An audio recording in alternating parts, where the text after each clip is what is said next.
All right, ladies and gentlemen, welcome to our next session and good afternoon. We now have our SEO debate, and we're going to be talking about links. We've posited the idea that links may be dead, or are they alive? Well, we have three people here to tell us exactly that. We have Mr. Fili Wiese. He is an SEO expert from SearchBrothers.com.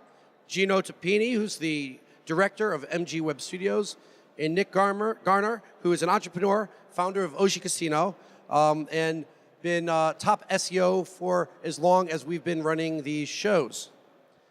So, ladies and gentlemen, let me start by posing the first question. However, if at any time you would like to ask your own question or a follow-up question to anything that these gentlemen have said, just raise your hand. I will come over with the microphone. You can speak into the microphone and ask your questions. So please let it be as interactive and lively as you'd like it to be. If you feel strongly one way or other, agreeing or disagreeing with anything that's said, please also make yourself known because we'd all like to hear why. Gentlemen, thank you for joining me.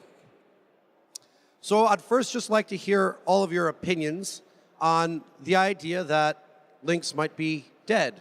Or is it in your opinion that links are by no means dead? Links are still alive and well and very important to SEO. I'd like to hear each of your opinions.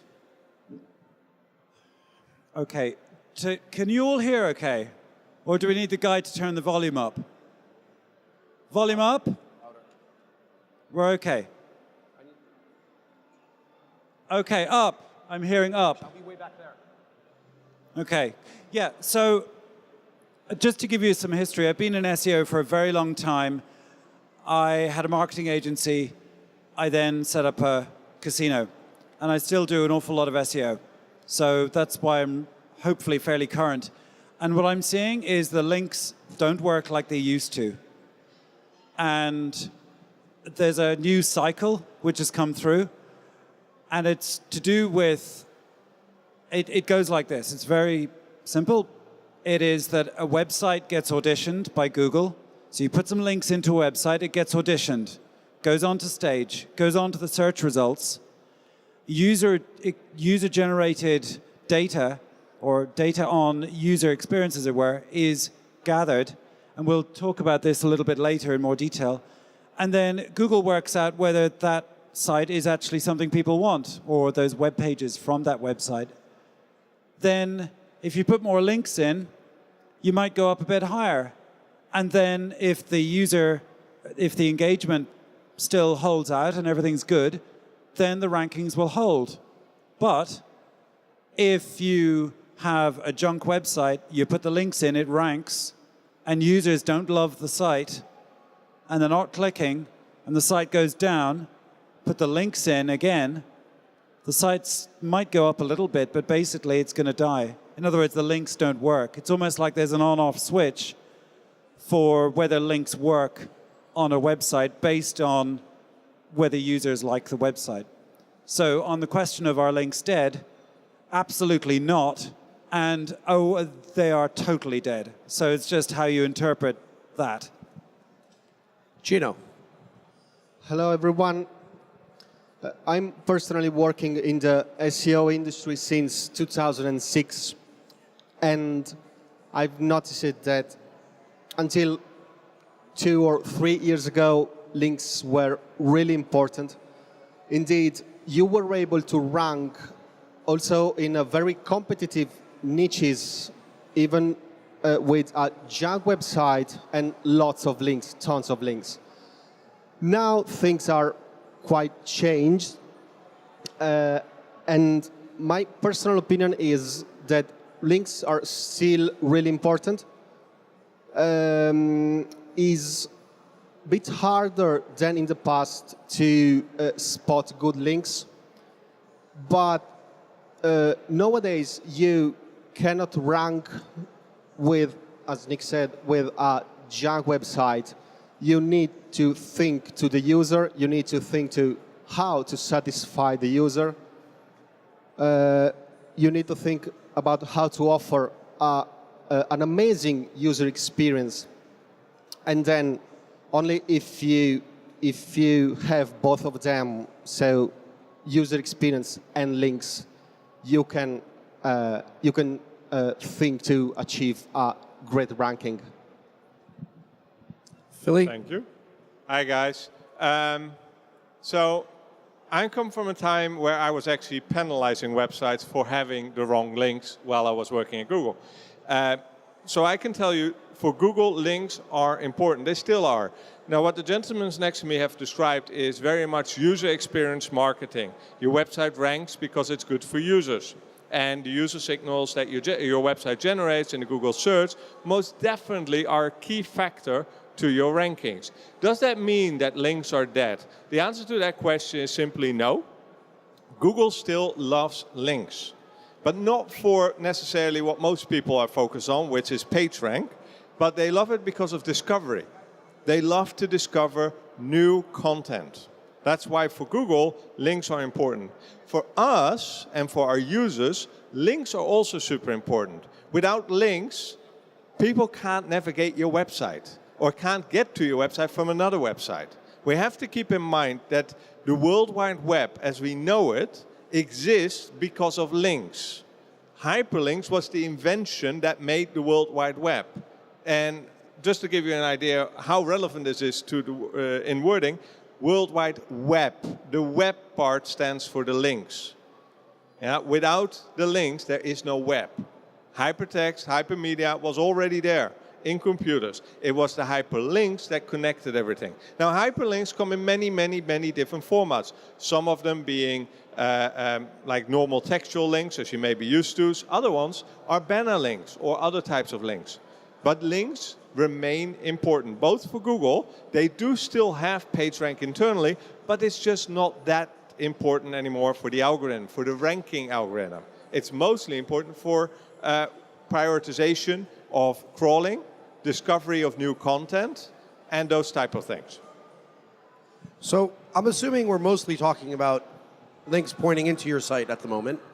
However, is what you're saying regarding links equally as relevant for your links pointing out to other sites? Is Google going to be looking at you and happy with you as you create an audience for other websites as well? I mean, does that get you center stage as you described the audition earlier, Nick?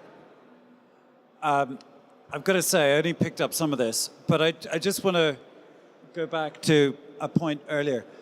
A few points. So the thing is, you want to know what's going to get you ranked. And I think what you're saying is links get you ranked or they don't get you ranked. You're saying links are nice, but do they rank you? So links can help you most definitely indirectly or directly with ranking. However, don't focus on the page rank. It's about, if you don't have links to a web page, yeah, that page is basically an orphan page. Now, without the links, Google may never discover it. Yeah, so you will likely not rank.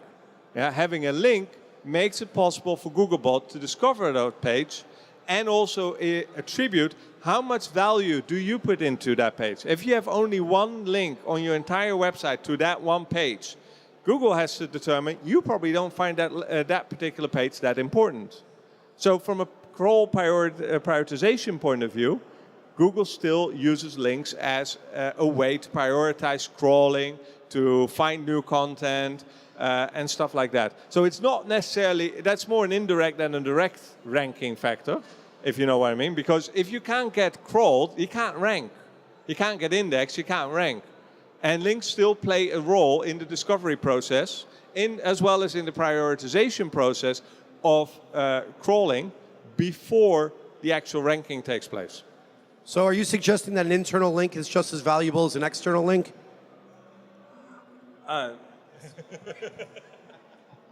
So I would say external links solidify your internal links. So if you have external links, depending on the quality of the link, and believe me again, it's really about quality, not quantity. Very important, less is more type of thing.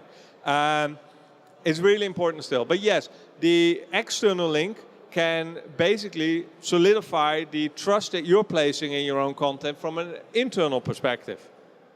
Understood. Nick, or Gino, you got something to add? Yeah. In my opinion, to I've seen lots of projects that were mainly focusing mainly on external backlinks, almost forgetting the importance of internal backlinks. And indeed, as Fili said, internal backlinks are really important to drive Google into your website, to drive Google into the most important pages of your website, which also should be those in which you point more, those in which you try to rank better and to convert better. Indeed, that's the final point of our website, the conversion. Okay, so I'm going to put my affiliate hat on. I'm also an affiliate. I've got a sports content website, which is a high traffic, low conversion website. I want to know what's going to get me more traffic. Now, so far, what I'm picking up here is links don't really help me get more rankings, but they're useful for housekeeping. So the question is, what's going to get me ranking? Like you're saying some links are good, will they help me rank more? So my view is, there's a whole thing about what is a good link, and we're going to get into that later. But I guess you want to know what's going to help you rank. And I'm not, like, I have my answers, but they're not to do with links. So what do you guys think? I personally think that to rank higher, to rank better, especially in the most competitive niches such as casinos or trading, in my opinion, you must focus on both content and backlinks and internal links, of course. What do you think about that, content and backlinks? What's your opinion, especially on the content part?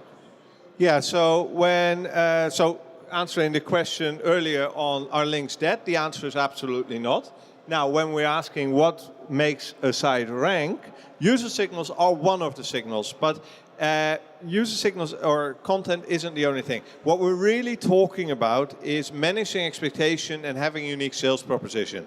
If you do not have a unique sales proposition, if you don't have a website that is different than that of your competitors, why should Google rank you? Yeah, it's very simple on that one. And to be very honest, this is a business decision. You need to have a uniqueness to your business, a unique sales proposition that others don't offer, because that's what you offer. Now, from a managing expectation point of view, this is both on page as well as in the snippets itself. You can have all the best user experience on the page itself, all the best content, but if you don't manage how that looks like within the Google search result, people may never ever get there. So you do need to have good snippets. The snippets do need to have like a really good title that manages the expectations, tell people what will happen if they click on this link. You need a call to action in the meta description. You need to promote your unique sales proposition as well within the meta description. It's all about like that first date. You don't know who the person is yet at this point. Like think of a dating site. You're looking through a couple of profiles. It's the first look. You have no idea who is behind it. What you have there is all you have to judge on. And at that point, people might go to your profile. And at that point, you need to meet or exceed those expectations. Now, what the guys here next to me said is absolutely relevant at that point. You do need to care about the user signals that you generate at that point. Now, that helps you ranking. Now, Google has, we used to call this the honeymoon period.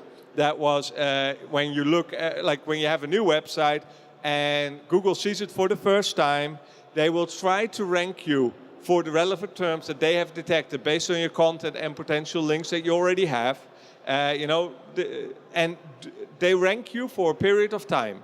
Now, how long this is dependent on a number of different factors, like how often should you show up in the first place related to the query of your content, how many people are actually looking on that particular query on a daily basis. They basically need to generate a critical mass to compare your site's ranking with that of the rest. And from that moment on, they will rank you accordingly as the signals that they have found. Yeah? So the honeymoon period, the first couple of weeks or first couple of hours or first couple of days, again, depends heavily on the sector and the niche. How the more niche it is, the longer this will take. Yeah? But also the volume of traffic is significantly less because it's more of a niche. This is the critical mass thing that Google has to deal with. Google does everything with trends. The whole entire algorithm, it's all about trends. It's all about data points. So that means that if you generate enough data points where users are happy with your website as the answer, then you rank really well and you go up in ranking. If not, if they go back to Google and click on the next search result, then Google knows you're not relevant for that query. Yeah, you did not provide the answer the user was looking for. Now, you always have a few people who do that, and no, your rankings will not tank because one or two people decided you were not relevant for that query. It's the trend. They need a critical mass of a few hundred, few thousand, few tens of thousands. Again, this depends per niche, per query, etc. To evaluate a critical mass, how relevant are you compared to that of the other search results. And Google is continuously experimenting with this. So this is what you often see. Nick, you want to add something? So I just want to expand on that. And I want to simplify it as well, if I can.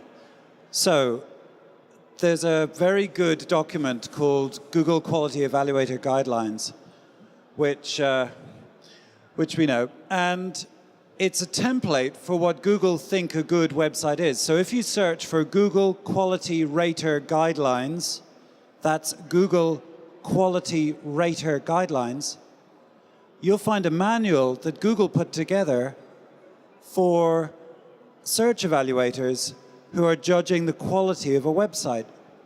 And it's like a blueprint. It tells you everything about what a good website, in Google's opinion, is. So, the word they use all the time is satisfaction. And if you think of it like this, if you put yourself in the mind of a user, and you're thinking about the key phrase you want to rank on as a brand, whoever ranks first is the most satisfying to that user. It's really simple. So if you want to rank, be more satisfying. Give more of whatever it is that the user wants in that context of the key phrase.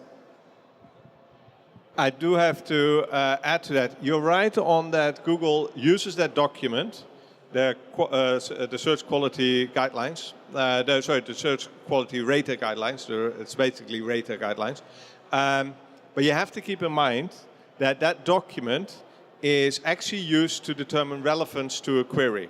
It's not used to evaluate the actual website, just only if the search result that is showing up is relevant to the query. Would this satisfy the potentially the user needs? Now, I personally know this because I actually worked with that team.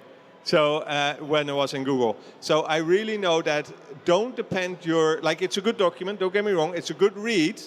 He is absolutely right, you should have read it. It won't say you anything about what is spammy because that document is not for that. That document has a basic introduction for raters to understand there is something that's called spam, web spam specifically, but that's an introduction. If you really want to know more about that, then the Google Webmaster Guidelines will give you much more detail and much better detail than you will find in that document. The document itself is really focused on experiments that engineers run on a regular basis, like pretty much almost every single day. And they want to know if they make an algorithmic tweak and they generate different search results, does this does the user become happier with this or not? They do this experiment with the raters before they push it live. This is a step within the evaluation process, whether or not to push an algorithm change down the pipeline.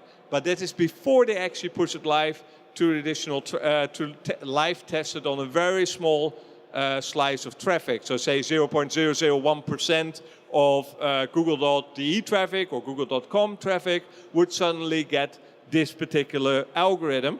And then they use the user signals from that to see if users concur with what the quality raters had found. Yeah, so this document, again, it's a good document to have understanding, but don't depend your website on it, because it is not meant for that. Nick, you have something to add to that? Or Gino? Just want to say, we've got like to when keep you it fight. simple here. The trouble is, and I know because I talk to people about these things, it's very easy to get super technical with everyone, but I presume you want some simple takeaways that are going to help you rank. And so, the reason I talk about quality rated guidelines is because it's simple. Gino? I would like to add a bit about queries and how to evaluate a query, how to try to organize your website for your website and specific pages in order to rank for a specific query. What in my experience I've noticed is that now if you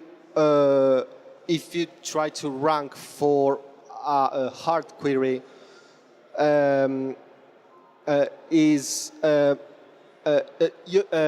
have to give to Google, you have to give to users high quality content, and the definition of quality content is different from query to query. For certain queries, high quality content can be a text 2,000 words long. For other queries, can be just a form to fill in. For other queries, can be just an image, for example. So what I would like to say is, when you try to rank for a query, go on Google, search for that query, then open all the websites you have on the first page of Google and study that specific content. Give a look at what they offer. Give a look at the page they are currently ranking for that specific keyword, and try to figure out how to do better, how to give an even better user experience. So 5 years ago, if we were chatting, we would say, politely perhaps, that you should just go and buy lots of links and you'll rank. But the bad news is that ranking today is more about giving what people want, and to do that, you've got to use your imaginations. And you've got to think user first, which is a bit troubling because you can't just have another list of free bet offers. If you do have a list of free bet offers, then do you have timestamps on them? Do you have a lot of them? I don't know. But what I've come to accept now is that if it ranks number one, that's because it should. So you're not going to, it's a system, and you can try and fight it. And I've, for years as an SEO guy, and I'm going back to 2002, the game was fight the machine. But I've given up, and the way I'm winning now is I'm doing what users want. I'm giving them what they want, and it's Gino, isn't it? As you said, it's just look and see what they're doing to rank, and accept that Google have got it right. So what can you do even better with what you're working on? So spend your link building money on user experience and user satisfaction. So there's loads of agencies, of course, in the room. And a lot of agencies are still going to tell you that they need to go buy you some links. And a lot of agencies are going to tell you that we need to produce loads and loads of content, not just one good high-quality article that might answer the query for a link. And so a bit of practical advice. Where's the role of the agency for everyone here that's getting pitched by an agency as they walk down these halls? Yeah, this is really interesting. So, well, it depends who you are, whether it's interesting. I think SEO is fragmenting quite a lot. So you're getting the people trying to flog you a link, and I don't think they're doing so well from what I hear on the street. There are certain, it depends what segment of the market you're in. So if it's really good links, like high quality links, we'll talk about that, what's a good link later. Yeah, those people, that's game on and that's all good. But the lower level stuff, if it's average, it's junk, in my view. It's zero. It has to be good.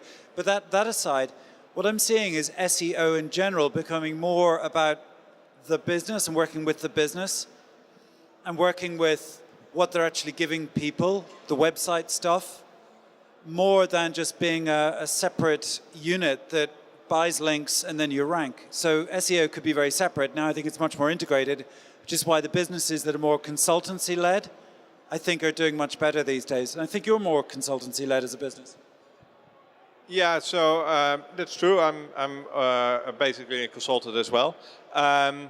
But one of the things that SEO is really about, and has been for a long time as well, it's not just about building links. It's really also about making sure that your on-page signals are good, that you don't send conflicting signals to Google, which is something that happens frequently. I see that all the time, both when I was in Google as well as after Google. Internal links are part of that. So links are still very important there. User experience is super, super important in this whole scenario. User signals are super, super important. But it doesn't stop there. As an SEO, you do need to look also at, if you have a PPC team for your brand, then work together with them. Because managing expectations is something they do on ads. So why not utilize that in SEO? Yeah, they have actual stats already saying which ad text will work really well and which one will not. And you can copy this to your meta description and your page titles. Yeah.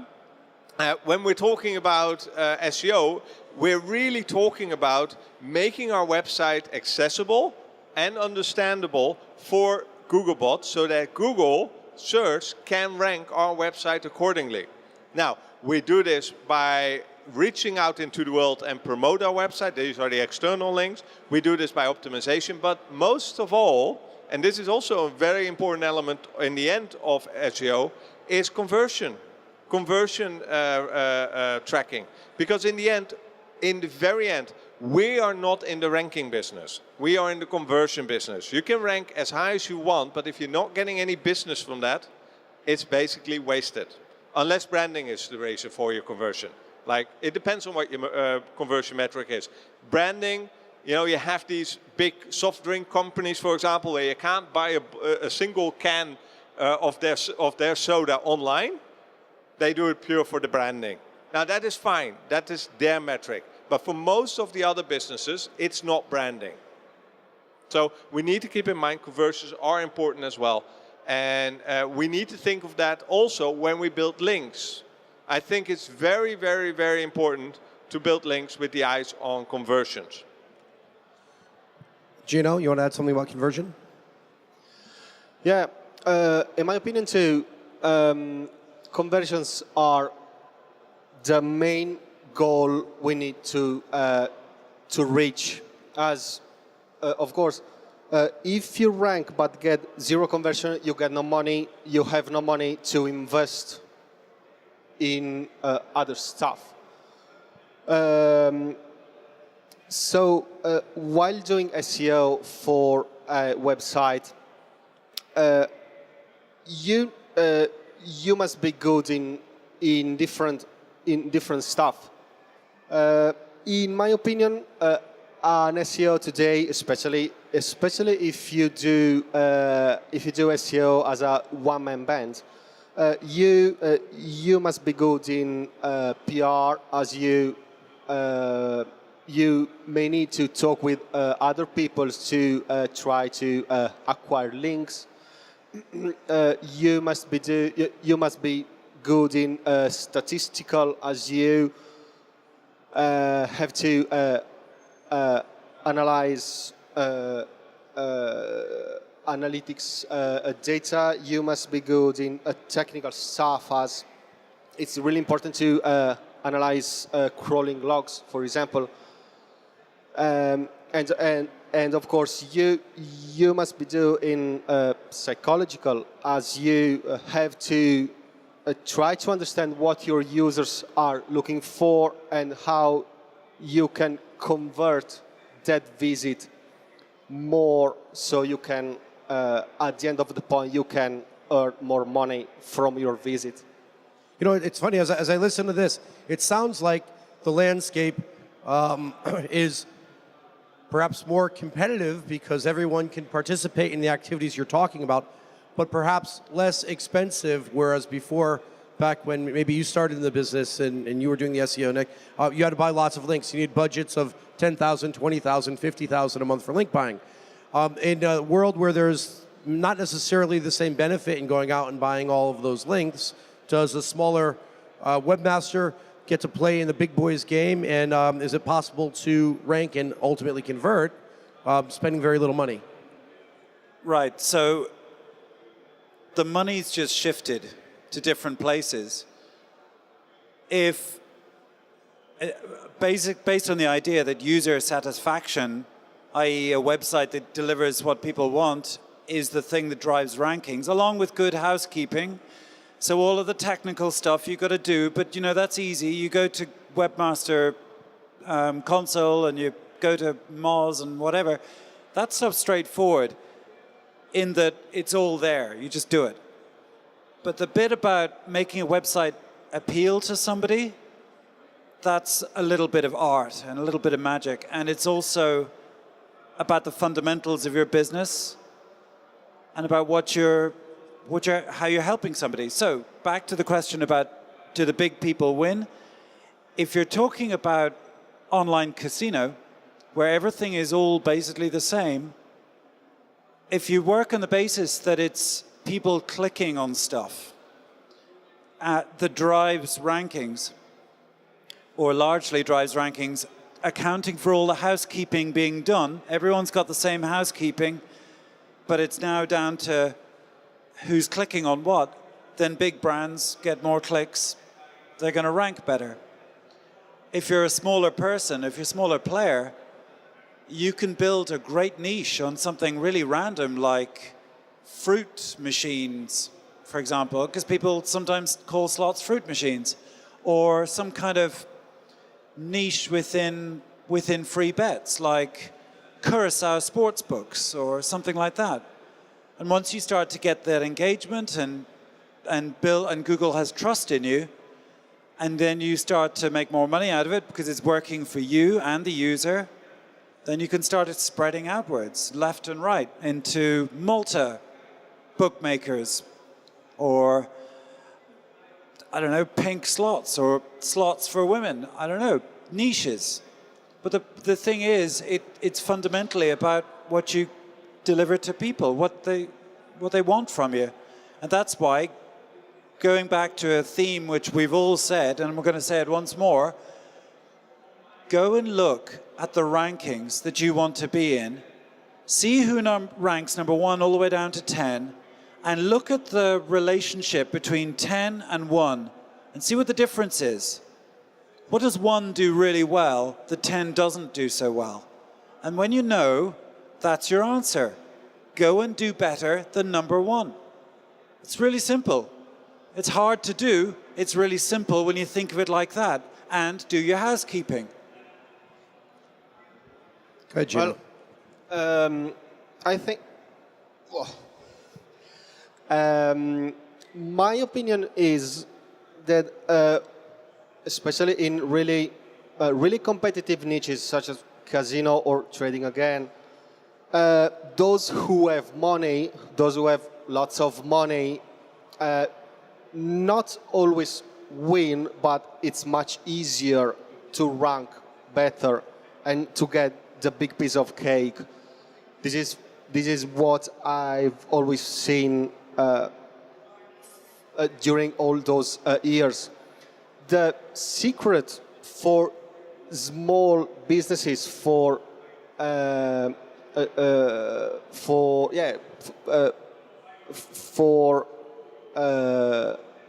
trying to get a piece of cake too, even if you have low budget.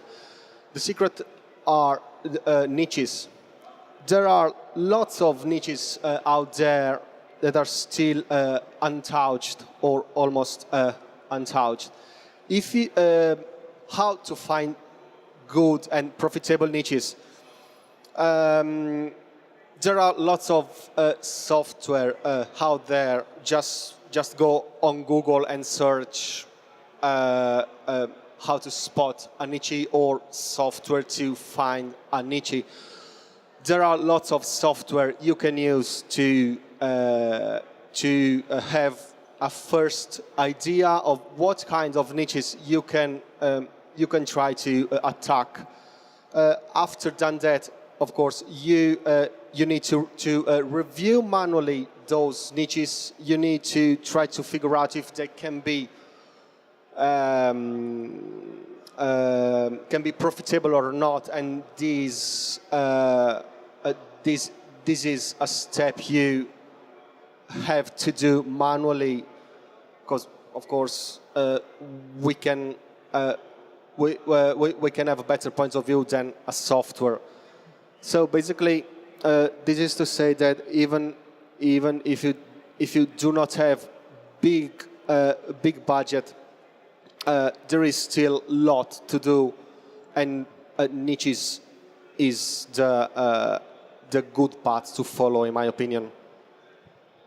So for a low budget affiliate trying to rank along the big guys, it's absolutely possible. Like the guys next to me said, it's about niches, it's about creating a unique sales proposition, something I raised earlier. I do think, don't underestimate the housekeeping, as you say. The on-page SEO is super important, because again, if Google can't understand your website, it can't rank you properly. Now, when it comes to external link building, for example, the big guys obviously have an advantage in budget and effort, and being potentially also in creativity, hiring creative people. You can still be creative. You can still go out there. It will not necessarily cost you as much money as it will cost you more time to be creative, effort through time. And that will allow you to still compete with the big ones. That's absolutely possible. The key is to have a unique sales proposition, to make sure that your website can be crawled by Google. Also, if you have a big website, make sure that you're not sending conflicting signals. It's so often I see this. And then on top of that, so do SEO audits, very simple. But on top of that, also double check your backlinks you already have. Because as I said earlier, it's all about quality, not quantity. And chances are that you do have a bunch of backlinks that are relatively or completely low quality. And you want to disavow those. You do not want those to count against your backlink profile in a quality sake. If they drive traffic to your website, great. If they don't, you don't care about them from a page rank perspective. Yeah, because they're, in your eyes, low quality. So get rid of them through the disavow tool. I've not seen any hands go up yet. Is anyone wanting to ask a question? Yes. That's good. Here you go. So, conflicting signals. Could you tell me a little bit more about that? Sorry, can you repeat? Conflicting signals. Could you go into that a bit deeper? Yeah, so conflicting signals, just to give you an example. So pagination signals, I've seen that frequently, where, for example, you have page 1, 2, 3, 4, and 5, and you canonize 2, 3, 4, and 5 to page 1. That's a conflicting signal. When we're talking about, you have, for example, a canonical on page A and a canonical on page B, but the canonical on page B is pointing to page A, and page B has a meta no index. Now Google has to choose, am I going to respect that canonical or not? If yes, that no index might actually travel to page A, and if that's an indexable page, now suddenly you may fluctuate in ranking, or may say I'm going to ignore that canonical, making you having a duplicate page now for ranking, although that is no index. So it's like these type of conflicting signals that Google needs to be able to understand what your website is really about.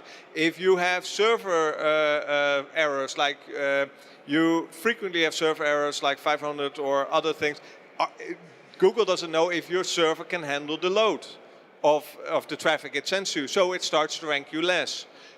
When we're talking about soft 404s, which are basically you return a 200 status code, HTTP status code, instead of a 404 when you should be returning a 404. Now Google doesn't know, are you actually returning content or an empty page that says not found? So these are all, I know it's a bit technical, I'm just giving you a couple of examples. For the ones that want to know more, just reach out to me. But just to give you the tip of the iceberg of a couple of technical examples on how conflicting signals can really hamper your ranking. And if Google can't understand your website, and because you're sending conflicting signals, you can do all the other efforts on usability and on user experience and on link building, you're not going to rank better. Now, keep in mind, ranking is the middleman. Like we want to rank because we want the conversions, we want the traffic. So in the end, if we rank really high for a generic term and we get like say 1,000 visitors, but only 1% converts, or we rank high for a niche term where we get 70 visitors in the same time frame, but 20% converts, I know which one I want, and that's the 70, not the 1,000. Yeah, so keep in mind what the real goal is of ranking, and it isn't necessarily being number one for a commercial query, it's being number one that drives conversions. Do we have another question? I'm just conscious of the time before we expand on that. Can I ask a question? Yes, of course, everyone can. What is a good link? Oh, you just took my thunder. I was going to tell everyone that I promised each of the people on the panel that I would end by asking each one what is a good or a bad link. So yes, you're spoiler alert. You're supposed to say that first. Michael. Go ahead. What's a good or bad link? All right. I'm going to dip into probably hot water here because Anyway, okay, I'll give you my version of a good link. It's from a website that ranks on Google. And the more referring domains it has going into it, the more powerful the link. That's it for me. Super simple. My version of a good link is from an important website. So from a website which has a good referral, a good number of referral links. But good links is also spotted on the page on which your link is. Let's say, for example, if you have a link on a page that is directly linked from the home page of your linking website, is much more important, and the link is much more powerful than having a link on a page that is not directly linking from the home page or from a page that go really deep into your linking website. So when you evaluate good links, the first thing is to evaluate the website is linking to you. Second thing is to evaluate where your link is placed, on which page, and how far is this page from the home page. So there is one more bit which just echoes what you're saying. Basically, the reasonable surfer model. I'm probably not using it correctly, but the idea that a link is above the fold or on the top end of the page, it's in fresh content probably. That's a good, and that it should just be there. So it ranks. It's a strong domain because there's lots of other good, solid ranking sites going into it, and the link is where it should be, where a link should be. So I'm going to go a completely different direction on this one. So for me, a good link is a link that drives convertible traffic to my website. I don't care where it is on the website that it's placed. I don't care if that website has a lot of referring domains or not. I don't care if that page has a lot of referring domains or how far it is from the homepage, sorry. But it's good. I'm going to go the other direction in this case. So for me, it's really about driving traffic and conversions to my website. Now, while that happens, the good news is that over time, while you grow your brand, people start to recognize your brand also within the SERPs. You start generating positive user signals. You start getting organic links, also from good domains, etc. But in the meantime, I have business. I actually have business coming in. I can run the business and I can focus on that.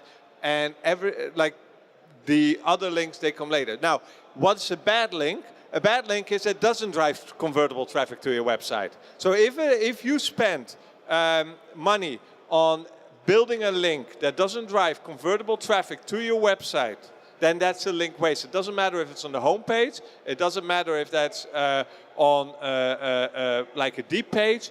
It's about if that particular link is not driving convertible traffic to your website, it's a wasted link, it's wasted money. Now, I'll share later on in a few minutes on Twitter, I'll share you an article that elaborates a little bit on this view.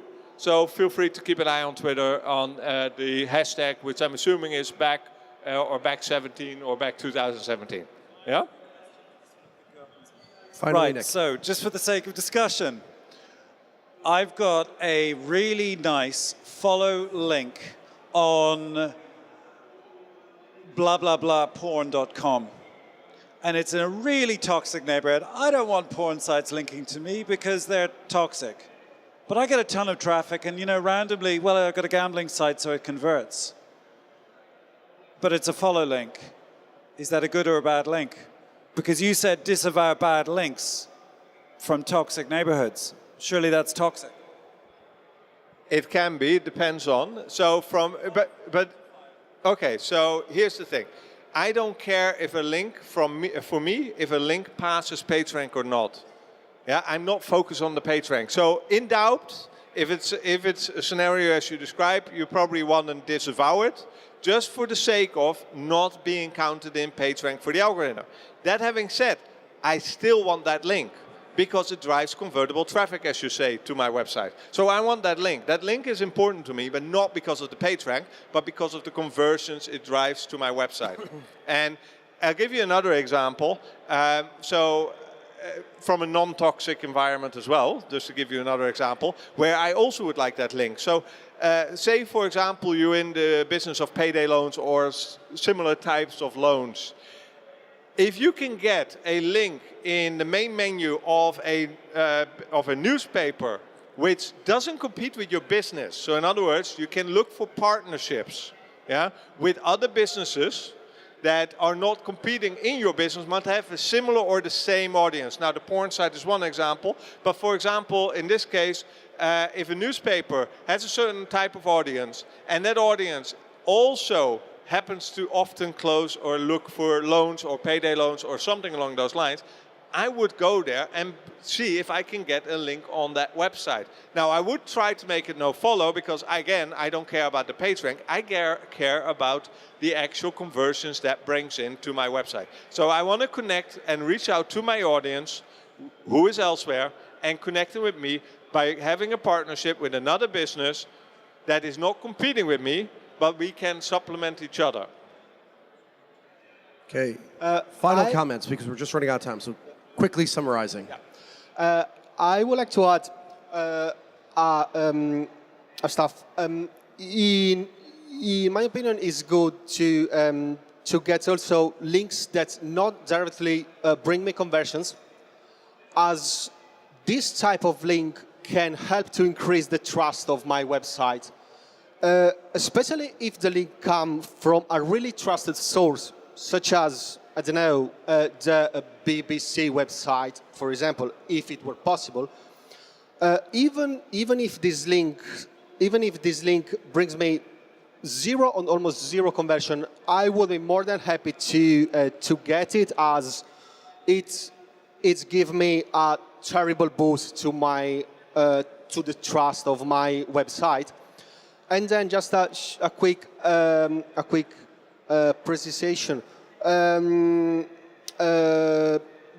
Don't confuse bad links with spam backlinks, as a bad backlink is is maybe one that not bring you so much traffic or one that not bring you so much conversions. A spam bad links is a totally different stuff. A spam backlinks is the toxic one that you do not want. Very Okay, quickly, so a Nick. couple of things. I'm aware of time. Okay, so you know I do affiliate. You know I do some SEO on the quite a lot of, I say SEO on the side because I've got an online casino and I have to do it. I have to work on my casino. Right, two things. I've got a mutual friend of ours, someone called Judith, has a bunch of test sites, and she's been doing a lot of link spamming for them, and the sites are ranking. Really shit links, and the site ranks. So what she's saying, and I believe her because I've seen something similar, is that there's no such thing as a bad link.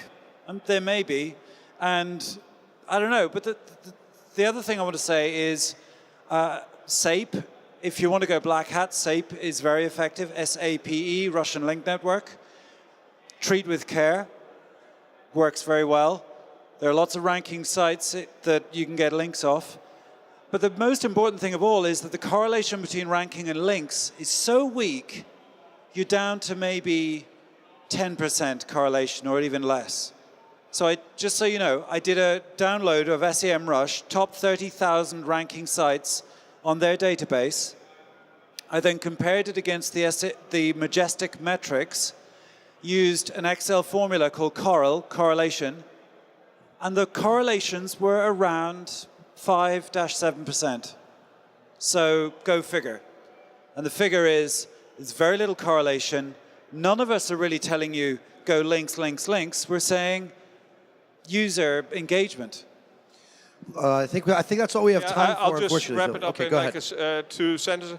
I do say go get links, but convertible traffic links. I do say also, regarding the link building, it does depend on which market you are.